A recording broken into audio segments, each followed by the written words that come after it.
All right, everyone, welcome back to another Mental Health Mondays. Today, we're going to be talking about the art of doing nothing.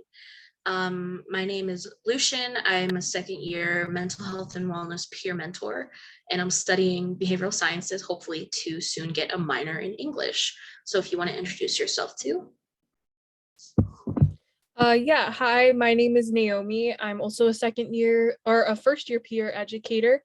My major is in psychology and minor in statistics. Perfect. So we'll get started, and real quick, we'll do just a quick outline of what we're going to talk about. Excuse me. Excuse me. So we'll talk about just like a basic definition of what the art of doing nothing is. We'll talk about flow states, which we will touch on when we talk about the art of doing nothing, how to get into one, how to do nothing successfully, and why doing nothing is healthy. So real quick, what is doing nothing? So the art of doing nothing is rooted in the Chinese philosophy called Wu Wei, which translates literally into doing nothing. It follows Taoism and the philosophy found in the phrase Tao Te Ching. And the exact quote that I pulled was, "The way never acts, yet nothing is left undone." And this means that even though you're not doing anything, this doesn't mean that you're not doing anything. And that sounds a little counterintuitive, but it basically means in the act of relaxing and taking a break, you are still doing something worth doing. And a way to accomplish this, one of the main ways is to try and get into a flow state or like be in the zone. And mostly just engaging in spiritual health. So we have those 9 domains of wellness. Spiritual wellness is one of them, and the art of doing nothing really closely connects with that spiritual wellness aspect.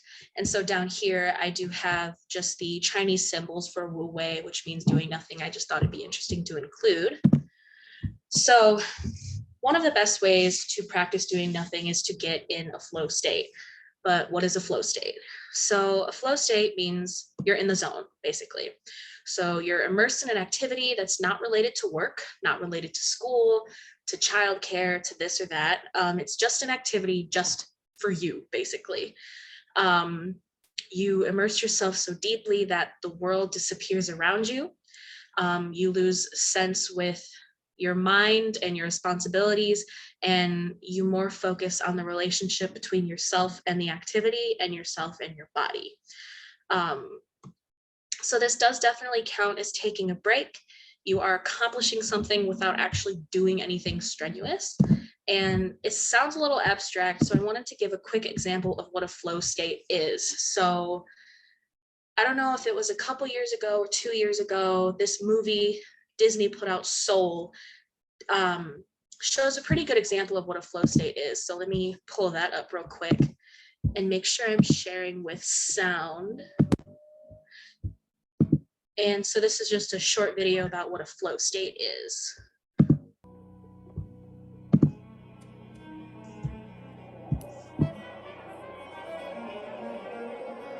What is this place? You know how when you humans are really into something and it feels like you're in another place? Feels like you're in the zone, right? Yeah? Well, this is the zone.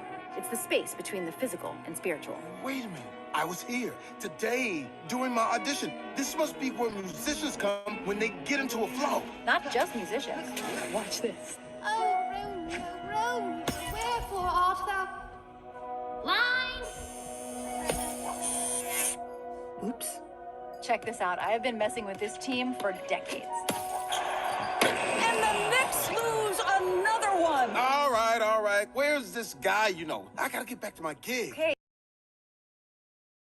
So that was just a really brief video, like explaining what a flow state is. They kind of put it in a humorous way, but I thought it's nice to have a visual of kind of get an idea of how it connects you and your spiritual self. So I think this is where you take over, Naomi? Yes. Okay, perfect. Yep. So this slide is all about how to get into a flow state.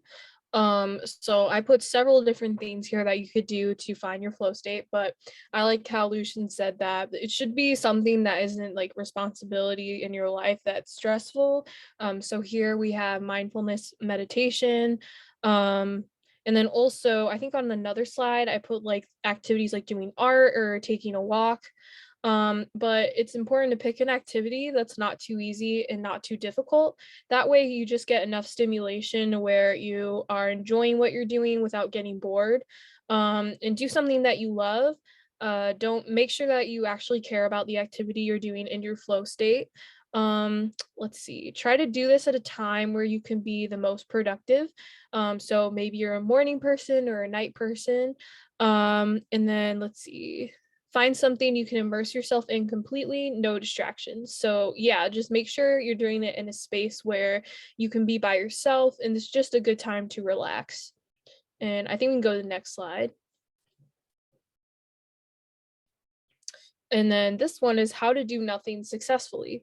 So the first point I put is to not feel guilty about taking a break. Oftentimes when we get super busy, especially as students, we forget that we also have to prioritize our mental health.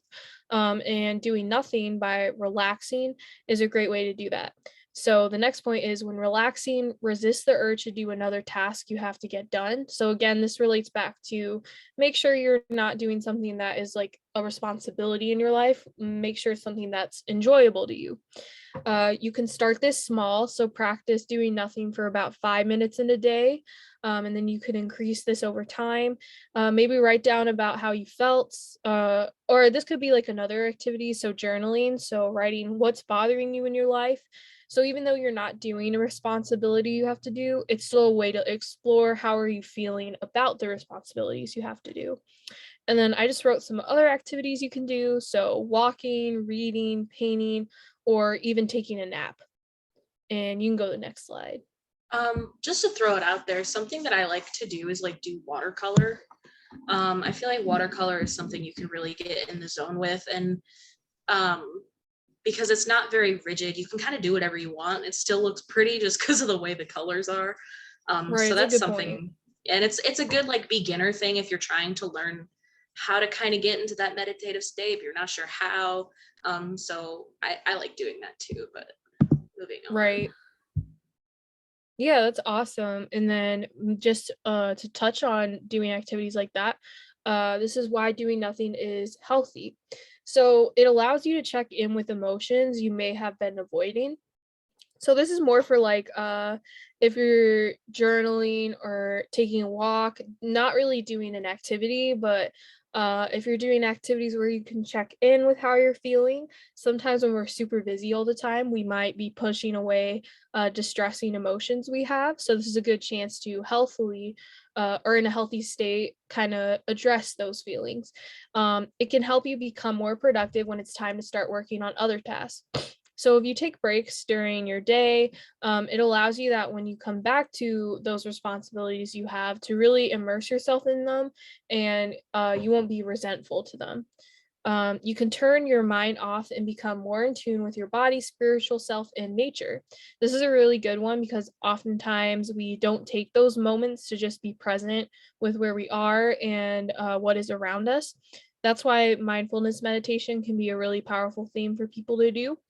And then also I put here that taking naps can help with memory. So sometimes people, when they want to relax, take a lot of naps, and this can actually help to boost your memory. So as students, we need to learn a lot of stuff for exams and things. So actually taking a nap can help increase your results on exams and things like that. Yeah, definitely. I know I kind of have a hard time with the naps, but something that a friend of mine told me once is that you don't have to be sleeping to be resting. So like Mm. even if you're trying to take a nap but you can't quite fall asleep, still laying there on your bed like with your eyes closed still definitely counts. Like you're still resting your body and you can get more in tune with yourself and be mindful. So that's there as well. That's a good point. I really like that. I never thought of that before. So I believe this is the last slide. Yep. Yeah. So it was a bit short, but that's okay. So we have some general information. We have the Dearborn CAPS page here. And if you're interested in learning more or learning about programming or schedule a counseling, you can email the email that we have here or the number that we have up here. And then some of the programs that we have are the Wellness Committee, the Peer Mentors, that's us, and then some clinical services. And if you want to learn more about that, the link is there as well. Are you part of the Wellness Committee, or is that someone else? I am, but Okay. I don't know what events are coming up, but yes, that is Okay. something to look out for. Are you guys in Victor's link? I don't think we are. Okay. I think it's like a sub thing in CAPS. Okay. Yeah. Yeah. So if you want to learn more about the Wellness Committee, I know they do some fun things sometimes. So just reach out to CAPS because they have access to a lot of fun programming. And let me actually stop sharing here because I'm pretty sure that was the last slide. And I'll Yep. stop recording too. So thank you guys so much for watching, and we'll see you next week at the same exact Mental Health Monday link.